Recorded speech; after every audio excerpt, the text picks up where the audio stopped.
All right, YouTube, this is video number 4 of the collection we have for Streamlabs and streaming in general. I want to get a little more in detail with some of the things that I would like to, I guess, project in my stream. Some goals that you can set, things that maybe you haven't thought about, things that Twitch and other streaming platforms like Glimish will try to sell to you that you should just ignore. This is going to be less interactive with Streamlabs, but I think it's advice that everyone should have. I find it very important to understand that it is what you make it, and you need to have realistic expectations for what you're going to do in the first 5 to 6 months of streaming. It takes a unique individual to stick with what we're doing. So first of all, I've been streaming for about 8 months, so you can take that for what you want. You know, over the time, I haven't been too statistically driven. I've just kind of set some realistic expectations for what I want to do. The biggest success that we've had, I think, is when we started streaming directly from the computer versus streaming on a PlayStation or using the Elgato capture card. I think console gaming in its own right is very popular, and it's more easier to pick up. It doesn't have that same level of interaction when it comes to streaming. Streaming from the PlayStation or Xbox consoles is very primitive. You're limited to what you can do in the essence of overlays and having a camera. Your Streamlabs software is pretty much not even utilized at that point. The different peripherals and things that you can run on a PC, there's a lot more multitasking capability. And so I think when we made that leap, it was the biggest statistical gain that we had. Started out with 1 or 2 views for probably a solid 2 months before we picked up going through the PC. So yeah, it's kind of a downer, and it's easy to get down on yourself when you stream for 1 or 2 people, but the biggest advice that I could give anyone is to stream as if you're streaming to an audience all the time. Always be interactive, always keep talking. Try to ask questions, because you never know when the stream counter for views is broken and there might be 10 or 12 people in there. You never know what's actually going on with that. And it kind of helps set your mood for when that does happen. So the hypotheticals that people could come into your stream in droves, or you could be raided at any time, could be as simple as one viewer coming in and saying, I am done with my stream, I'm going to raid someone now. And if you don't interact with them or say hi in their chat, you know, if they come in and say hello and you don't respond back in 5 minutes because you quit looking at your chat hours ago because you're streaming to 2 people, you could have missed an opportunity to gain a few followers or gain a raid because you didn't interact with your chat all the time. So don't let things like that get you down. And always pay attention to your audience and try to answer questions or ask questions. Try to keep them interacting with you. Because typically what happens is people start streaming with their boys and their buddies, and they start to play the game, and they get so enthralled in what's going on their screen that they don't pay any attention to the fact that they are streaming. So in which case that makes you a bad host. You are an entertainer, entertain. And if it's things that you have some insecurities about your personality or things like that, you can still make up for that with having widgets and other things in your stream. There's a lot of extensions on Twitch, and you can actually have quizzes or directly interacting with the chat, things that you can change, sound alerts. There's just endless amounts of things that you can look up. But to keep it simple, just make sure that whatever happens in your stream keeps people interacting with it, and that will lead to a higher average view count and keep people coming back. Scheduling is very, very important. That was another thing, a milestone that I learned within the first couple months of streaming. I'm thankful that I have the moderator I have, and I have told people this multiple times, but without him, I probably wouldn't be where I am.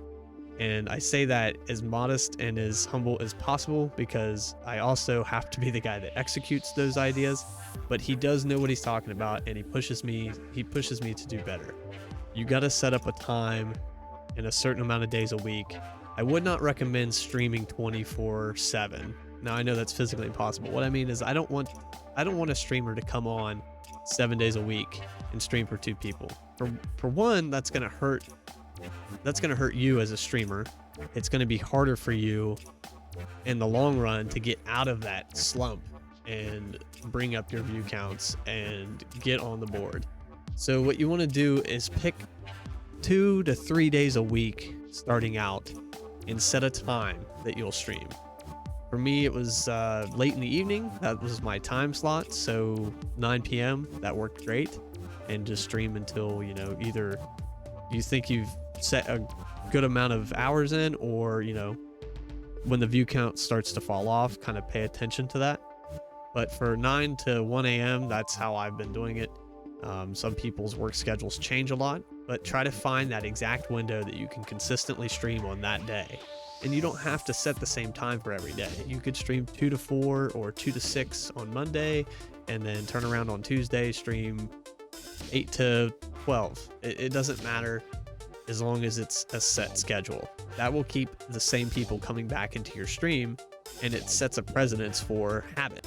I would say 90% of your life is based on habit. And if you don't really think about it, you drive to work, you get in your car, you start it up, just things that you do every day. You brush your teeth, you go to work, you go to school, whatever it is, you just do it out of habit. And so once you have that pattern in your mind and you develop that, other people are going to do the same thing, and it'll pay off down the road. Let's talk about Twitch and their affiliate program. These are things that I'm kind of pessimistic about, and I am part of the affiliates, and I wish that I had this information. Again, this is things that I wish I knew before I started. And so with the affiliated program, in their terms of service, this essentially makes Twitch own your likeness. And what I mean by that is anything that you do in your stream, they have exclusive rights to it for 24 hours.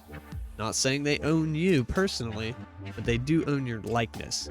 So anytime you go live, you are obligated to keep that VOD relevant for 24 hours. You can't post it to YouTube, and you're not supposed to create any copies or snippets or clips of it and put it anywhere else. They're not very strict on some of these things, but it would prevent you, if you did file for partnership or get to that certain level that you wanted to you know, stream on other platforms, it can prevent you from doing that. So you have to pay close attention to that. And it's incentivized with a ability to gain subscribers. That's the window that it hides behind. And so people always strive because they see the money in getting affiliate. But I'm here to tell you that there are windows around that, and you have a better opportunity if you just stream on multi-platform. In doing that, you can gain more viewership over a broader spectrum of platforms, which could be Facebook gaming, Glimish, YouTube, and Twitch, all at the same time. There's a software called Restream, and if you haven't checked that out, it's very easy to use, and it essentially takes your single stream right out of OBS and puts it onto all of those platforms at the same time. It's a little more hectic to watch your chat and pay attention to your follows, but I think if you set up a Patreon or set up a PayPal and have everything run direct donation, it could pay off a lot more in the long run, and it doesn't limit you to one platform.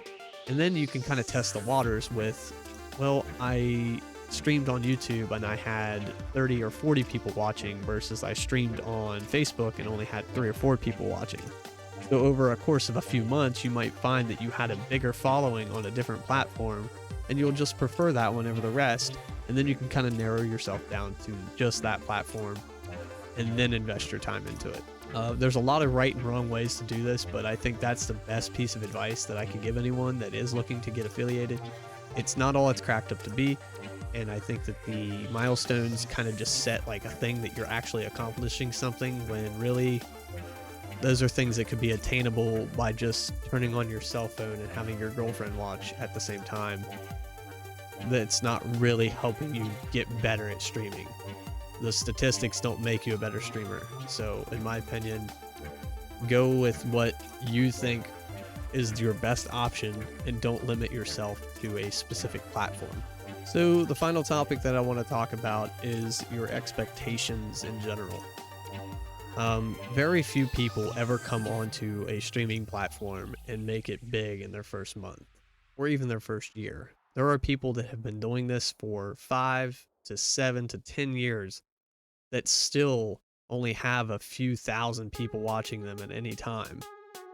And I think that if you just set your expectations to a realistic goal and meet those expectations, it will help boost your confidence.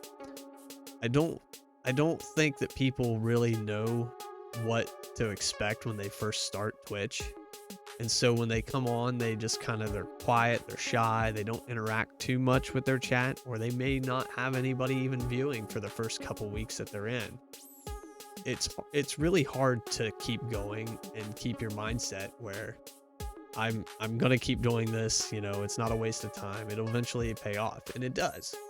You need to make sure that your mind is this realistic and humble. Just make sure that you're not being crazy, okay?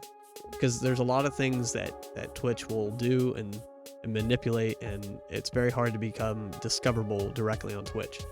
So if you can use other social media platforms, post your stuff to YouTube, post your stuff to TikTok, put your stuff on Facebook, have a Twitter, use social medias to get yourself out there. I think that's going to help you set and meet goals that are realistic and have a better understanding of, okay, now I'm a content creator. Twitch is not your primary source of income, okay? Guys, you got to look at subscriptions and donations and bits and things like that. They're not going to be your primary source. If you can get a YouTube channel off the ground and get revenue from that, you can do Twitch as a side hobby. Twitch is just where people can come and interact directly with the content creator themselves. And I think that's where people kind of have a misconception of what Twitch is. Twitch is not your 24/7 job. You should be doing other things outside of Twitch that make you interesting and make people want to come to your channel. Prime examples of this are guys like Harris Heller, who have been streaming music and talking about their Streamlabs and Stream Beats and all these other things that they do. There's so many things that other content creators have done prior to Twitch even existing, when it was just Justin TV. And so if you were going to start, I would start with YouTube and making content and link your Twitch to that. Tell people. So anyway, guys, that does it for video number 4. I know this was a little more boring because you're just listening to me talk. I have some examples of this. We're going to get into a more, we're going to get more technical here in the next few videos. We're going to break down some statistics for Twitch and talk about how saturated it is. We're also going to talk about YouTube's algorithms and how you can use the TikTok platform, which I think is the best way to get discovered right now, to your advantage. So again, this is Mr. Bojangles signing off. Check out the SSA. Check out my Twitch stream Monday, Wednesday, Friday, 9 p.m.